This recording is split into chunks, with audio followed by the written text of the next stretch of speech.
العالمين সকল প্রশংসা জগৎ সমূহের প্রতিপালক আল্লাহরই। الرحمن الرحيم যিনি দয়াময় পরম দয়ালু। مالك يوم الدين কর্মফল দিবসের মালিক।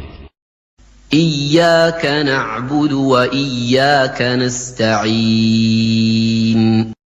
আমরা শুধু তোমারই ইবাদত করি, শুধু তোমারই সাহায্য প্রার্থনা করি। اهدنا الصراط المستقيم আমাদেরকে সরল পথ প্রদর্শন করো। صراط الذين أنعمت عليهم غير المغضوب عليهم ولا الضالين